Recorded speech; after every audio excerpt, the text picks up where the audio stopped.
यह कहानी हाल के वर्षों की सबसे डरावनी कहानियों में से एक है, जिसमें एक अलमारी के भीतर छुपे भूतों की दास्तान है। इस अलमारी का रहस्य सिर्फ भूत या ताकतों को नहीं, बल्कि बच्चों को गायब करने वाली एक खतरनाक दुनिया को उजागर करता है। सावधान, अगर आप कमजोर दिल के हैं तो इसे अकेले मत देखें। कहानी की शुरुआत होती है एक विधुर पिता राघव और उसकी बेटी नंदिनी से। राघव अपनी पत्नी के निधन के बाद नंदिनी का ठीक से ध्यान नहीं रख पाता और दोनों के बीच भावनात्मक दूरी बढ़ जाती है। हालात सुधारने के लिए वह नंदिनी को गांव ले जाने का फैसला करता है ताकि नया माहौल उनके रिश्ते को बेहतर बना सके। गांव के रास्ते में उन्हें कौवों का झुंड दिखाई देता है, जो एक अशुभ संकेत माना जाता है। राघव इसे नजरअंदाज कर देता है और वे जल्द ही अपने नए घर पहुंच जाते हैं। ये घर दूर दराज इलाके में था, लेकिन सस्ता और शांत था। सब कुछ व्यवस्थित करने के बाद नंदिनी अपनी माँ के पुराने वीडियो देखने बैठती है। तभी दरवाजे पर दस्तक होती है। नंदिनी को लगता है कि शायद उसके पिता हैं, लेकिन ध्यान से सुनने पर पता चलता है कि आवाज अलमारी से आ रही है। जिज्ञासा से भरी नंदिनी अलमारी के पास जाती है। जैसे ही वह दरवाजा खोलती है, अंदर कुछ भी नहीं होता, लेकिन अलमारी के करीब आते ही पीछे एक अदृश्य परछाई का आभास होता है।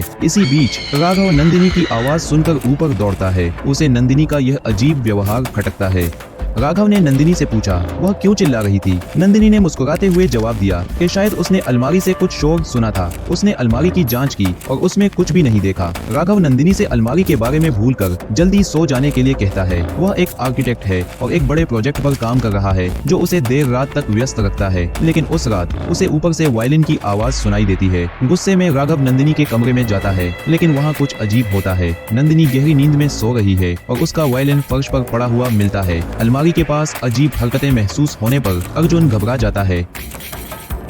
जब राघव कमरे से बाहर निकलने वाला था तो उसने देखा कि अलमारी का दरवाजा अपने आप खुल गया और एक डरावनी भूतनी लड़की उसमें से बाहर आई और उस पर हमला कर दिया। राघव जल्दी से कमरे से बाहर आया और उसने जमीन पर बिखरी हुई गुड़िया और नंदिनी का फटा हुआ वायलिन देखा। अगली सुबह राघव खिड़की से झांकता है और नंदिनी को आंगन में खेलते हुए देखता है, लेकिन उसका व्यवहार अजीब हो गया है। वह कौवों से बात कर रही है और उसकी एक आंख सफेद हो गई है। जब राघव उससे सवाल करता है तो वह अचानक चिल्लाने लगती है। नंदिनी के बदलते व्यवहार से राघव बेचैन हो जाता है। उसी दिन वह अलमारी के सामने खड़ी हो जाती है। अचानक अलमारी का दरवाजा खुलता है और कई हाथ उसे अंदर खींचते हैं। नंदिनी गायब हो जाती है। राघव बेचैनी से नंदिनी को खोजने की कोशिश करता है। वह पुलिस और मीडिया की मदद लेता है, लेकिन कोई सुराग नहीं पाता। लोगों को शक है कि राघव ने उसकी बेटी को मार दिया होगा। एक दिन राघव की मुलाकात पैरानॉर्मल इन्वेस्टिगेटर अर्जुन से होती है। अर्जुन को अलमारी में छिपी बुरी आत्माओं के बारे में पता चलता है। वह बताता है कि इस अलमारी ने 1988 से अब तक 32 बच्चों को गायब किया है। अर्जुन एक जादुई यंत्र से पूरे घर की जांच करता है। जैसे ही वह नंदिनी के कमरे में पहुंचता है, यंत्र अलमारी की ओर इशारा करता है। अर्जुन एक 20 साल पुराना वीडियो दिखाता है, जिसमें उसने इस अलमारी के भूत को भगाने की कोशिश की थी। अर्जुन कहता है नंदिनी को बचाने का एक ही तरीका है, हमें उसे 39 दिनों के अंदर ढूंढना होगा, नहीं तो वह हमेशा के लिए बुरी आत्माओं की कैद में चली जाएगी।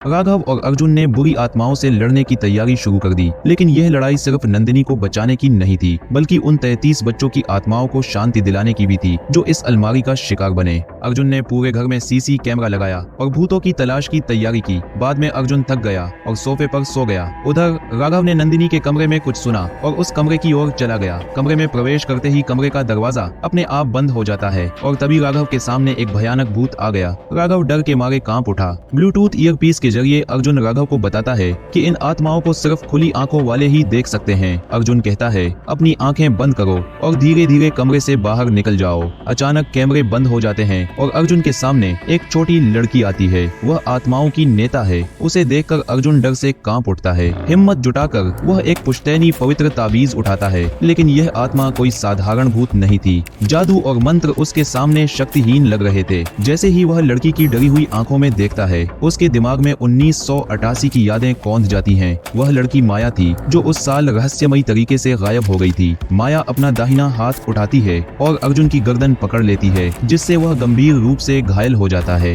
राघव अर्जुन को अस्पताल ले जाता है। रास्ते में अर्जुन फुसफुसाता है कि माया के पिता के पास उसके गुस्से को शांत करने की कुंजी हो सकती है।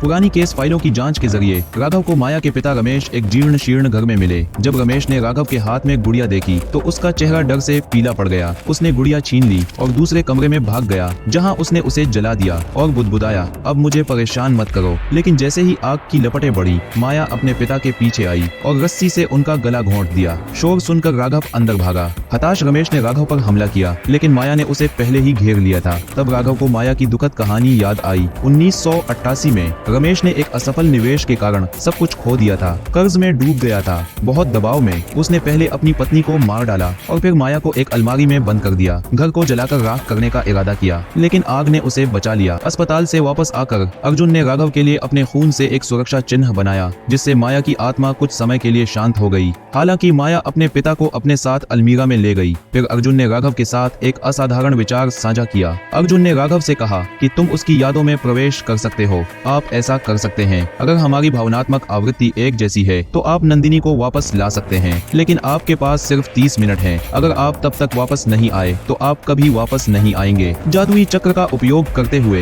राघव आध्यात्मिक तल में प्रवेश कर गया। उसने खुद को एक असली खेल के मैदान में पाया, जहां लापता बच्चे खेल रहे थे। नंदिनी को पुकारते हुए उसने भूतिया बच्चों का ध्यान आकर्षित किया, जिन्होंने खेलना बंद कर दिया और उसकी ओर मुड़ गए। जैसे ही वे उसकी ओर बढ़े, उनके मासूम चेहरे भयावह हो गए।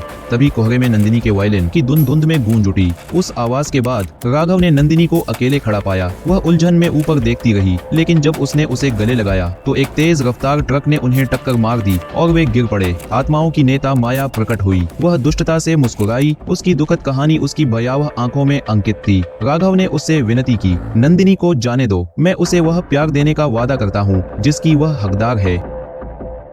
राघव ने उससे विनती की, नंदिनी को जाने दो। मैं उसे वह प्यार देने का वादा करता हूँ जिसकी वह हकदार है। हालांकि माया ने उस पर विश्वास नहीं किया। नंदिनी को नियंत्रित करते हुए उसने उसे एक चाकू दिया और उसे अपने पिता को मारने का आदेश दिया। उन पर उससे प्यार नहीं करने का आरोप लगाया। लेकिन जैसे ही नंदिनी ने चाकू उठाया, कमरे में एक शांत उपस्थिति छा गई। नंदिनी की माँ कोहरे से बाहर निकली। अपनी माँ को देखकर नंदिनी का ठंडा प्रतिशोधी व्यवहार पिघल गया। वह पहले जैसी छोटी बच्ची बन गई। आंसू बहाती हुई अपनी माँ की ओर दौड़ी। इससे पहले कि वे गले लग पाते, उसकी माँ गायब हो गई। राघव के जादू से बना एक भ्रम। नंदिनी कमजोर और दिल टूटा हुआ जमीन पर गिर गया। राघव ने उसे कसकर गले लगाया और कहा, उन सभी माता पिता की ओर से जिन्होंने अपने बच्चों को निराश किया, मुझे खेद है। उसके सच्चे शब्दों और प्यार ने नंदिनी की आत्मा को सुकून दिया। आखिरकार राघव आध्यात्मिक तल से वापस आया, नंदिनी को वास्तविकता में वापस लाया। दोनों पुरुष चुपचाप खड़े थे, उपेक्षा और दर्द से घिरे जीवन पर विचार कर रहे थे। अगर आपको यह भयावह कहानी पसंद आई है तो लाइक, शेयर और फॉलो करना न भूलें। अगली बार तक सुरक्षित रहें और हमारे चैनल मूवी इन शॉर्ट को अपना प्यार दें।